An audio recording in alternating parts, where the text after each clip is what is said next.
Hello friends, नमस्कार। स्वागत है आपका हमारे YouTube channel Hariom super education में। तो फ्रेंड्स, आज देखिए, आज हम लोग पढ़ने वाले हैं चैप्टर नंबर 1 का वास्तविक संख्याएं, ठीक ना। आज उसका पार्ट 3 पढ़ने वाले हैं। और यदि आपने हमारा वीडियो का पार्ट 1 और पार्ट 2 नहीं देखा है तो डिस्क्रिप्शन में उसका लिंक दिया हुआ है, वहां से जा करके आप जो है पार्ट 1 और पार्ट 2 वीडियो देख सकते हैं, ठीक ना। तो आइए फ्रेंड्स, देखिए यहाँ पे पार्ट 1 वास्तविक संख्याएं, ठीक है ना।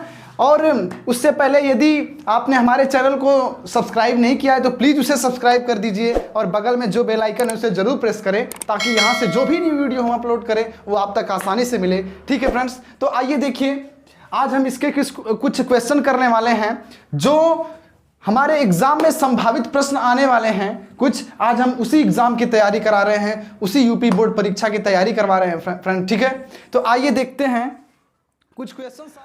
देखिए फ्रेंड्स, हमारे सामने क्वेश्चन है कि किसी परेड में 616 सदस्यों वाली एक सेना की टुकड़ी को 32 सदस्यों वाले एक आर्मी बैंड के पीछे मार्च करना है, ठीक है।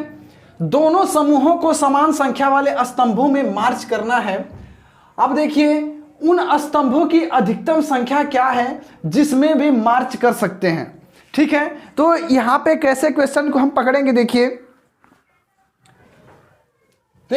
हम क्वेश्चन को कैसे पकड़ेंगे यहाँ पे कि या क्या इसका ये कहना का क्या चाहता है, या ये इसका एचसीएफ निकालना है कि एलसीएम निकालना है, हम किस प्रकार से पकड़ेंगे। तो यहाँ पे देखेंगे कि देखिए यहाँ पे अधिकतम लिखा हुआ है ना, अधिकतम। तो अधिकतम का मतलब होता है अधिक से अधिक, और जब अधिक से अधिक वाली कंडीशन आ गई हमारे सामने तो हम कहेंगे कि इसका एचसीएफ ज्ञात करना है, ठीक है ना।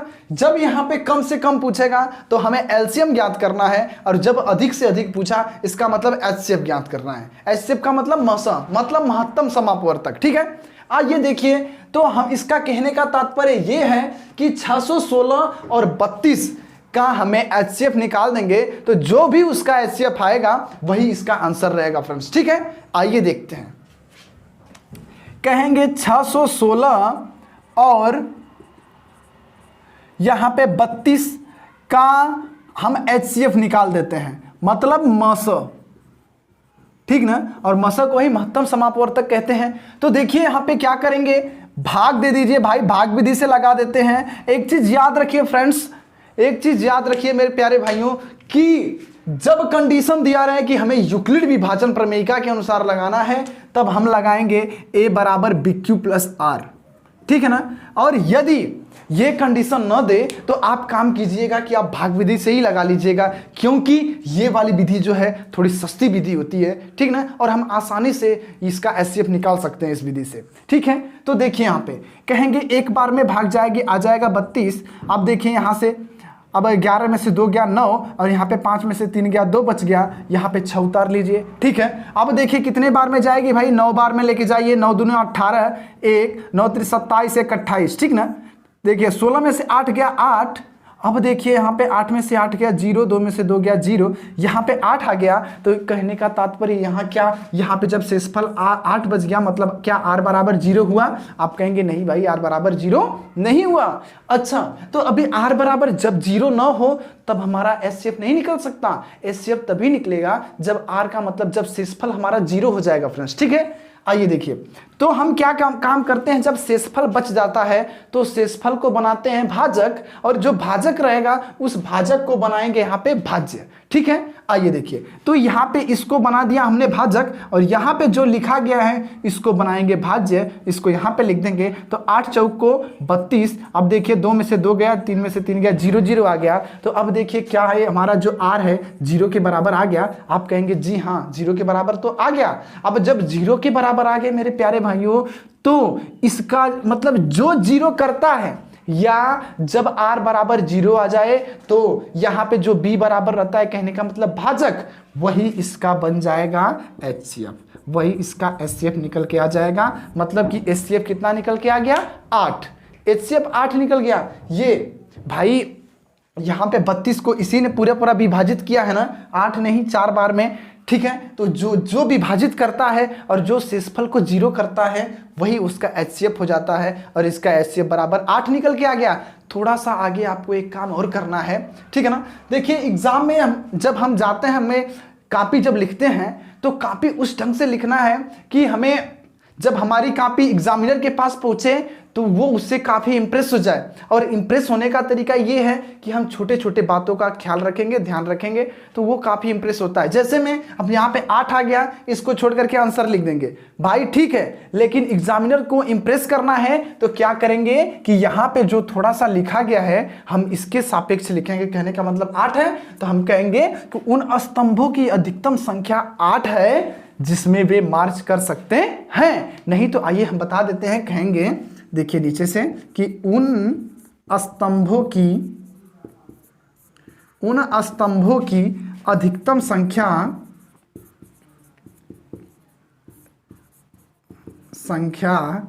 8 है जिसमें वे मार्च कर सकते हैं।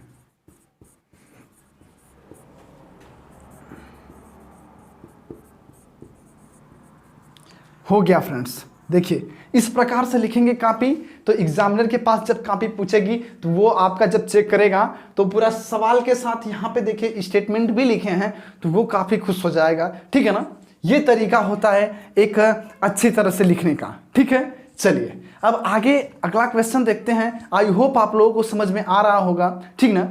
तो आइए अब अगले क्वेश्चन को सॉल्व करते हैं। अब देखिए फ्रेंड्स, हमारे सामने एक क्वेश्चन आ गया है यहाँ पे, सिद्ध कीजिए कि कड़ी में 2 एक अपरिमेय संख्या है। ठीक है ना, ये देखिए अगर कड़ी में 2 दे दिया, जैसे मान लीजिए यदि यहाँ पे 4 प्लस, मैं बता देता हूं, जैसे मान लीजिए यहाँ पे 4 प्लस कड़ी में 2 दे, चाहे 3 माइनस कड़ी में 2 दिया, चाहे 5 कड़ी में 2 दिया, इस प्रकार से देगा तो आपका एकदम आसान रहता है, प्रक्रिया एकदम आसान, ठीक ना। लेकिन जब इस प्रकार से दे दिया तो यह भी प्रक्रिया आसान है, लेकिन इसमें थोड़ा सा काम ज्यादा करना है। ठीक है ना, ये आपको ध्यान देना है। अच्छा, अब देखिए फ्रेंड्स, यहां पे सिद्ध कीजिए कि कड़ी में 2 एक अपरिमेय संख्या है। यदि ये मेथड यदि आपने सीख लिया तो, यदि आपको मैं बता रहा हूं, ध्यान दीजिएगा कि यदि आपने ये मेथड सीख लिया, कड़ी में 2 अपरिमेय संख्या ये सिद्ध करना सीख लिया आपने, तो आप कड़ी में 3, कड़ी में 5, कड़ी में 7, ये सारे आप निकाल सकते हैं सिर्फ एक ही नियम से, सिर्फ इसी नियम पे। ठीक है ना। अच्छा देखिए ध्यान दीजिएगा, मैं जो बता रहा हूं उसको यदि आपने सीख लिया तो मान लीजिए परीक्षा में कोई जरूरी नहीं कि मैंने यहां पे कड़ी में 2 बताया तो कड़ी में 2 ही आएगा, नहीं, आपको कड़ी में 3 दे देगा, कड़ी में 5 दे देगा, तो आप कहेंगे अरे सर जी तो नहीं पढ़ाए, नहीं पढ़ाए, ऐसी बात नहीं, मैंने पढ़ाया है वही चीज। ठीक है ना, सारा मेथड वही रहेगा, सारा मेथड वही रहेगा, सिर्फ आपका ये बस अंक जो है वही चेंज हो जाएगा। तो आपको मान लीजिए कड़ी में 5 दे दिया तो यहाँ पे जहां जहां 2 लिखे रहेंगे वहां पे आपको 5 बना देना है, बस यही काम करना है। ठीक ना, तो आइए देखिए, आइए इसको सॉल्व करते हैं। ठीक है ना, तो देखिए कड़ी में 2 एक अपरिमेय संख्या है। ठीक है ना, ये सिद्ध करना है कि भाई सिद्ध करके बताइए, तो हम देखिए उल्टा काम करेंगे, कहेंगे कि माना कड़ी में 2 एक परिमेय है। ठीक है ना, ठीक है, हम परिमेय मान के करेंगे, बीच में जाएंगे अटक जाएंगे, परिमेय मान के करेंगे और बीच में जाएंगे अटक जाएंगे, फिर कहेंगे अरे भाई ये अपरिमेय है, ये परिमेय नहीं हो सकता। ठीक है ना, आइए देखिए कैसे। ठीक है, जबरदस्ती करेंगे, ये कह रहा है अपरिमेय है, हम जबरदस्ती करेंगे कहीं नहीं भाई ये परिमेय है, लेकिन अभी हम गलत बोल रहे हैं, परिमेय नहीं है, अरे परिमेय नहीं है, अपरिमेय है, लेकिन हम गलत बोल रहे हैं और उसी गलती का परिणाम अभी हम नीचे पाने वाले हैं। देखिए कैसे, आइए देखिए फ्रेंड्स, कहेंगे माना कड़ी में 2 एक परिमेय संख्या है, एक परिमेय संख्या है। ठीक है ना, हमने कह दिया माना कड़ी में 2 एक परिमेय संख्या है, हमने देखिए गलती बोल दिया, हमने बात स्वीकार नहीं किया। क्यों नहीं स्वीकार किया भाई? क्योंकि ये अपरिमेय संख्या है, इसको सिद्ध करने के लिए हमने बात स्वीकार नहीं किया कि नहीं अपरिमेय है। ठीक है ना, हमने झूठ बोल दिया कि ये परिमेय है। ठीक है ना, अब चलिए फिर बाद में भाई स्वीकार भी कर लेंगे। ठीक है, तो देखिए हमने कह दिया भाई कड़ी में 2 एक परिमेय है, परिमेय संख्या है, तो परिमेय संख्या को हम कैसे भाई प्रदर्शित करते हैं? P/Q के रूप में, मैंने बताया था ना, P/Q के रूप में इसको प्रदर्शित करते हैं। तो जब ये परिमेय है तो इसको भी हम कह सकते हैं भाई कि इसको P/Q कर दीजिए, कोई दिक्कत नहीं है। ठीक है, अब देखिए जहां पे Q और देखिए 0 के बराबर नहीं होना चाहिए, तब हमारा ये परिमेय हो जाएगा। अब देखिए यहाँ पे हम कहेंगे कि P व Q, कहेंगे जहां P व Q एक सह अभाज्य है। अब आप कहेंगे सह अभाज्य क्या होता है? अरे मेरे प्यारे भाइयों, मैंने बताया था सह अभाज्य का मतलब उसका उभयनिष्ठ गुणनखंड केवल एक रहेगा, केवल एक। नहीं पता, नहीं समझ में सह अभाज्य, आइए मैं यहाँ पे थोड़ा सा दिखा देता हूँ, ठीक है ना। जैसे सह अभाज्य पूछा है ना, अब देखिए मैंने यहाँ पे लिख दिया 14, अब देखिए मैंने यहाँ पे लिख दिया, मान लीजिए मैंने 9 लिख दिया, हुआ कि नहीं बताइए भाई, ये सह अभाज्य है कि नहीं? तो इसको हम कहेंगे 1 गुणे 2 गुणे 7 कह सकते हैं भाई, एक भी तो इसका गुणनखंड है ना। अच्छा, अब 9 को हम कह सकते हैं 1 गुणे 3 गुणे 3। तो देखिए क्या इसमें सिर्फ एक मिल रहा है, इसके अलावा कोई मिल रहा है? कहेंगे नहीं मिल रहा है ना। तो सह अभाज्य संख्या किसे कहते हैं? तो सह अभाज्य संख्या उसे कहते हैं जिनका उभयनिष्ठ गुणनखंड केवल एक हो, केवल एक हो। जैसे देखिए यहाँ पे सिर्फ एक है, इसके अलावा और कोई उभयनिष्ठ नहीं है कि ऐसा कोई मिल जा रहा है कि इसमें है इसमें है, ठीक है ना। तो इसको ही सह अभाज्य कहते हैं। तो यहाँ पे देखिए हम कहेंगे जहां पर P व Q क्या है? एक सह अभाज्य है, ठीक है ना। कहने का सह अभाज्य का मतलब उसका गुणनखंड एक है, जैसे वहां पे उभयनिष्ठ गुणनखंड है, ठीक है ना, कॉमन फैक्टर। अब देखिए ये मिल गया हमको, हम कहेंगे दोनों तरफ वर्ग करने पर, एक एक स्टेप देखते चलिए, एक बार याद कर लेंगे, इसके बाद आप जो है मैंने बताया ना, कड़ी में 3, कड़ी में 5, कड़ी में 7, ये सारे आप निकाल सकते हैं सिर्फ इसी विधि से, ठीक है। आपको सारे पढ़ने की जरूरत नहीं, सिर्फ एक विधि अच्छे से सीख लीजिए, तो आप जो है इसके अंतर में जो भी दे दिया आप उसको कर सकते हैं, ठीक है। चलिए अब हम कहेंगे दोनों तरफ वर्ग करने पर, दोनों तरफ वर्ग करने पर देखिए हमने वर्ग यहां पे करेंगे हम, तो ये इसका भी वर्ग हो जाएगा और P बटा Q है इसका भी वर्ग हो जाएगा, ठीक है ना। तो यहां पे देखिए इसका जब हमने वर्ग किया तो क्या मिल जाएगा हमको? 2 मिल जाएगा, क्योंकि कड़ी में 2 गुणे कड़ी में 2, इसका मतलब कड़ी कड़ी टूट जाएगा तो सिर्फ 2 बचेगा हमारे सामने। ओके, आइए आगे देखिए, ये हो जाएगा P² बटा के Q², ठीक है ना। अब देखिए इसका तिर्यक गुणा इसमें करते हैं तो हमारे सामने आ गया 2Q² बराबर P², ठीक है। अब देखिए यहां पे हम कहेंगे भाई जब ये Q, अब देखिए हम कहेंगे जब 2P² को विभाजित करता है तो 2P को भी विभाजित करेगा प्रमेय 1 से, ठीक है ना। जैसे जब ये Q² बराबर करेंगे तो ये 2 इधर आ जाएगा ना, ये 2 इधर आ जाएगा ऐसे, तो इसको विभाजित कर रहा है ना, तो हम कहेंगे कि जब 2P² को विभाजित करता है तो 2P को भी विभाजित करेगा, ठीक ना। आइए लिख लीजिए नीचे से फ्रेंड्स, कहेंगे कि जब 2P² को विभाजित करता है, विभाजित करता है तो 2P को भी विभाजित करेगा,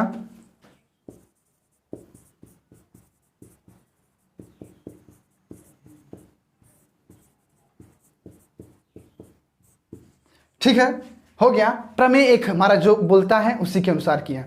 अब देखिए तो यहां पे हम कह सकते हैं कि ये P को भी विभाजित करेगा, P को भी विभाजित करेगा, इसका मतलब आपको क्या मिल गया? क्या मिल गया? P जो है भाज्य मिल गया, P को भी विभाजित करेगा, मतलब P कहाँ है?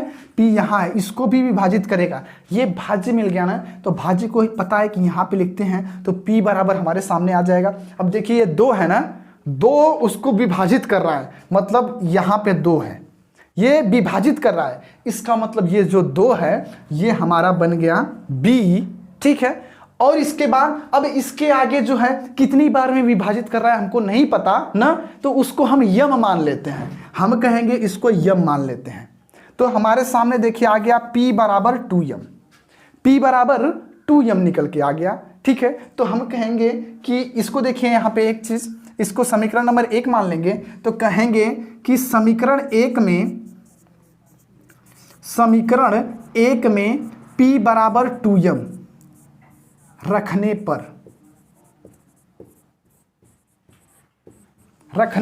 पर अब आइए मेरे प्यारे भाइयों, देखिए आगे, देखिए p बराबर 2m रखने पर यहां पे ये है, कहेंगे 2q² बराबर p², यही हमारा है ना समीकरण 1। तो यहां पे जो p का मान दिया गया है 2m, वही रख दीजिए मेरे प्यारे भाइयों। तो देखिए आ जाएगा 2m का स्क्वायर, तो आ गया 2q² बराबर 2 दूना के 4m²। तो देखिए ये आ जाएगा q² बराबर 4m² बटा के 2, 2 1 कम 2, 2 दूना 4, तो q² बराबर देखिए आ गया हमारे सामने 2m²। एक ये निकल गया, ठीक है। तो अभी देखिए इसी के अनुसार देखिए ये भी हो जाएगा कि जब m² बराबर निकालेंगे तो q² के बटे 2 आ जाएगा ये। तो हम कहेंगे कि जब 2q² को विभाजित करता है तो 2q को भी विभाजित करेगा ना। आइए मेरे प्यारे साथियों, यही हो जाएगा, हम कहेंगे कि जब 2q² को विभाजित करता है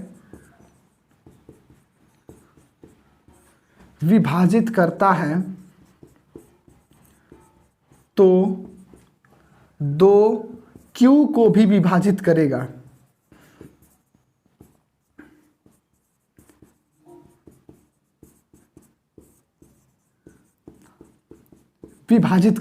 हो गया ना।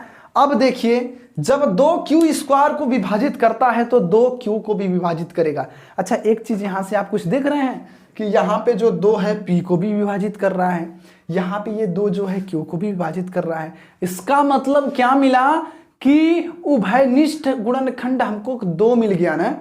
उभयनिष्ठ क्या मिल गया? 2। लेकिन एक बात बताइए, यहाँ पे ये कहीं कहीं कुछ बात गलत हो रही है कि नहीं।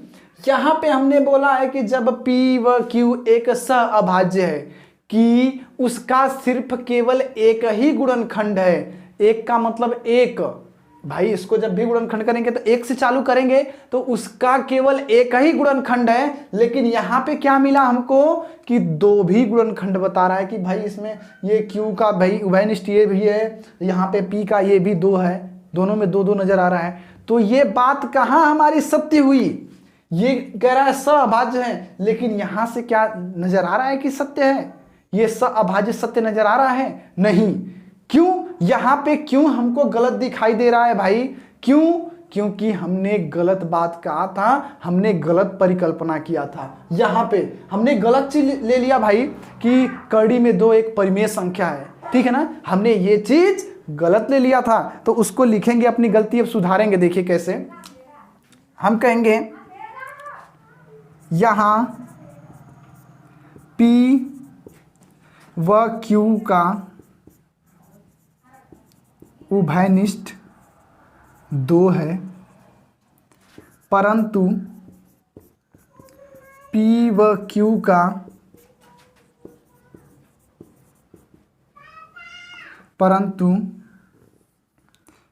सहअभाज्य संख्या, कहेंगे परंतु सहअभाज्य संख्या का केवल एक गुणनखंड ही होता है,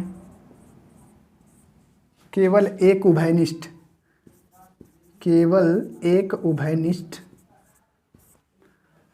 उभयनिष्ठ गुणनखंड होता है।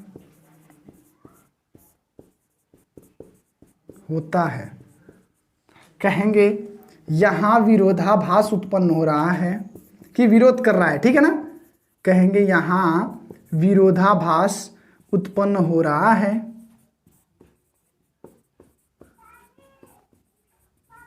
यहां विरोधाभास उत्पन्न हो रहा है। यहां पे लिख दे रहे हैं, कहेंगे यह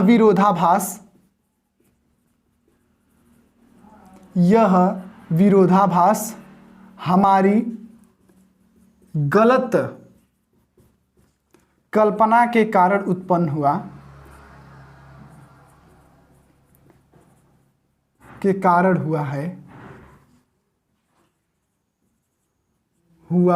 है। अतः कड़ी में 2 एक अपरिमेय संख्या है।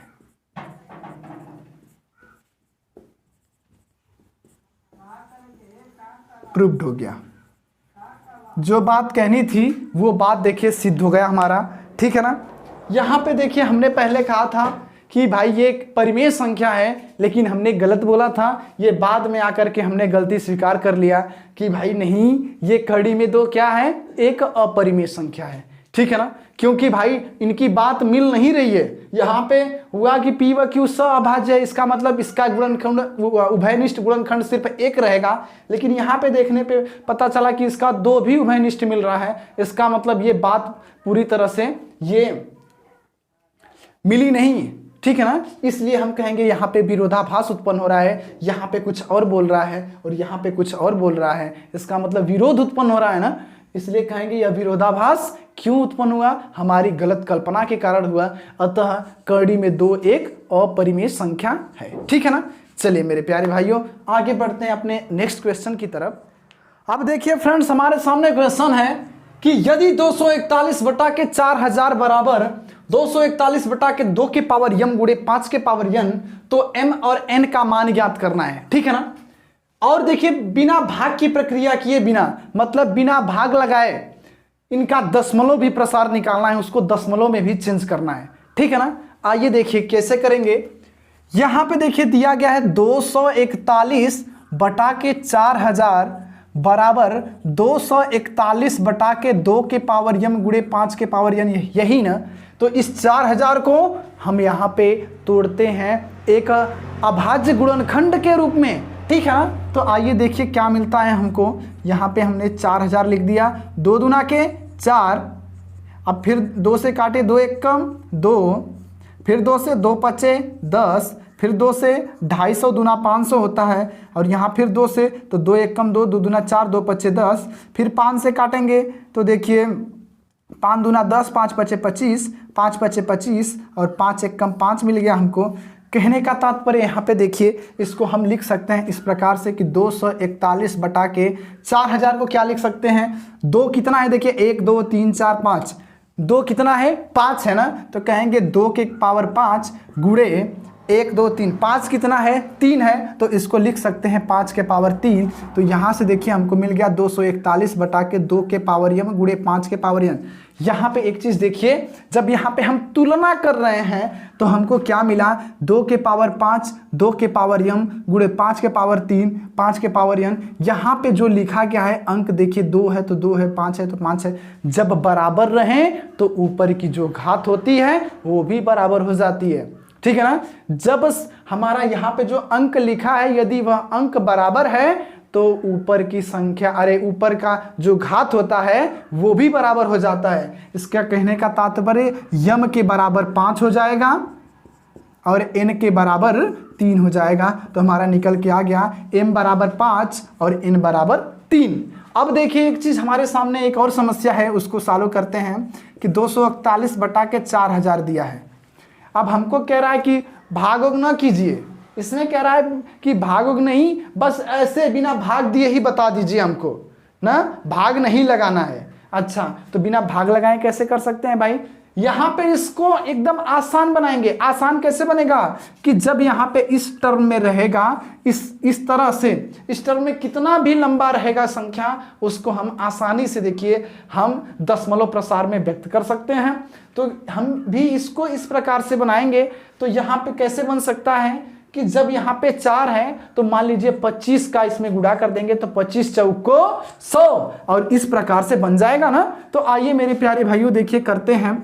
हम यहाँ भी 25 से जब गुणा करेंगे तो एक चीज याद रखिए, ऊपर भी 25 से गुणा करेंगे, क्योंकि ताकि मान में कोई परिवर्तन ना हो। ये 25 से 25 कट जाएगा तो वही का वही सेम टू सेम वही रहेगा संख्या। ऐसा करते हैं, चलिए तो देखिए यहाँ पे 25 का गुणा कर लेते हैं, देखिए कितना आता है। तो देखिए गुणा करेंगे 5 एक कम 5, 5 चौको 20, 2 5 दूना 10, 10 2 12, ठीक है। अब यहाँ पे देखिए 2 एक कम 2, 2 चौको 8, 2 दूना के 4, तो हमारे सामने आ गया 8 2 10 79 लगा 1, 4 1 5, 5 1 6, 6025 आ गया, ठीक है ना। 6025 25 और नीचे देख लेते हैं यहाँ पे, कहेंगे 25 सोनाई 0, 25 सोनाई 0, 25 सोनाई 0 और 25 चौक को 100। तो आइए देखिए इसको कैसे करेंगे। यहाँ पे देखेंगे कितना शून्य है भाई, 1 2 3 4 5 ना, 5। जब 5 शून्य है इसका मतलब 5 अंक के बाद भाई दशमलव लगाएंगे। तो यहाँ पे देख लीजिए, लिख लीजिए एक बार 6025। तो 1 2 3 4 अंक हुआ, एक जीरो बढ़ा दीजिए 5 हो गया, इसके बाद दशमलव लगा दीजिए। तो यही इसका दशमलव प्रसार आ जाएगा 0.06025।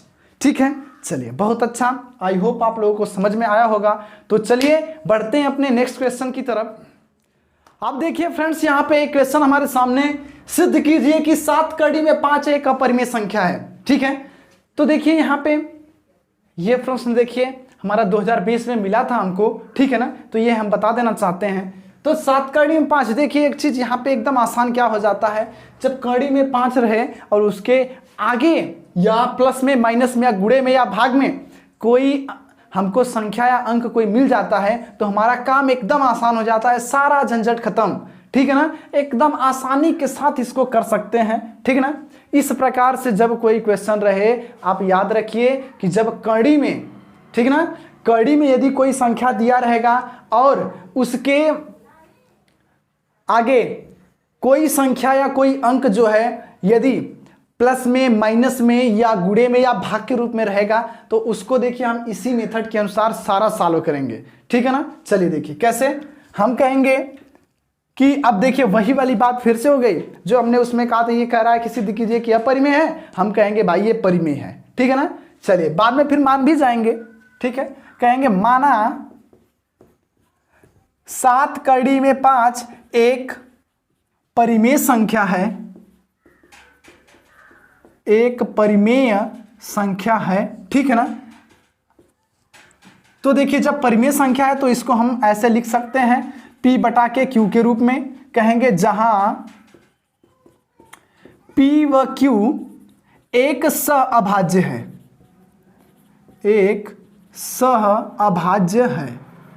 चलिए देखिए, तो क्या करेंगे यहाँ पे, जब कड़ी में 5 बराबर निकालेंगे तो 7 इधर जाएगा तो 1 बटा के 7 हो गया और गुणे यहाँ पे P बटा के Q हो गया, इस प्रकार से। ठीक है, तो अब देखिए यहाँ पे हमारा काम हो गया पूरा। तो यहाँ से क्या हमको देखने को मिला कि यहाँ पे कड़ी में 5 बराबर 1/7 गुणे P बटा Q। इसका मतलब क्या मेरे प्यारे भाइयों, ये कि कड़ी में 5 यहाँ पे क्या है, अपरिमेय है, और 1/7 परिमेय है, और P बटा Q क्या है, ये भी तो परिमेय है ना। तो देखिए ये भी परिमेय है, ये भी परिमेय है, इसका गुणा करना है। ठीक है ना, तो हम कहेंगे कि जब किसी परिमेय संख्या में किसी परिमेय संख्या का गुणा करते हैं तो हमको एक परिमेय संख्या प्राप्त होता है, लेकिन यहाँ पे कड़ी में 5 एक अपरिमेय संख्या है। ठीक है ना, इसलिए यह विरोधाभास उत्पन्न कर रहा है, और यह विरोधाभास हमारी गलत कल्पना के कारण हुआ। अतः 7 कड़ी में 5 एक अपरिमेय संख्या है। बस हमारा काम हो गया। ठीक है, आइए देखिए हिंदी लिख लेते हैं इसका जो स्टेटमेंट है। कहेंगे कि जब एक परिमेय संख्या में परिमेय संख्या से गुणा करते हैं, परिमेय संख्या से गुणा करते हैं तो हमें एक परिमेय संख्या प्राप्त होता है, परिमेय संख्या प्राप्त होता है, परंतु यहाँ कड़ी में 5 एक अपरिमेय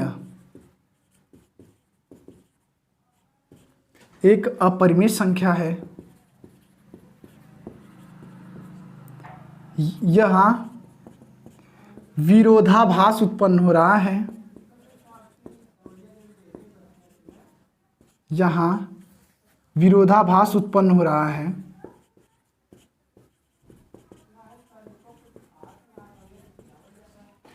विरोधाभास उत्पन्न हो रहा है और लिखेंगे यह विरोधाभास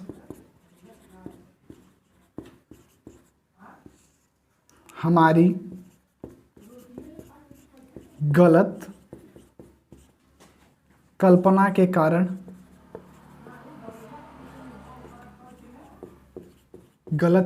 के कारण हुआ, अतः 7 कड़ी में 5 एक अपरिमेय संख्या है।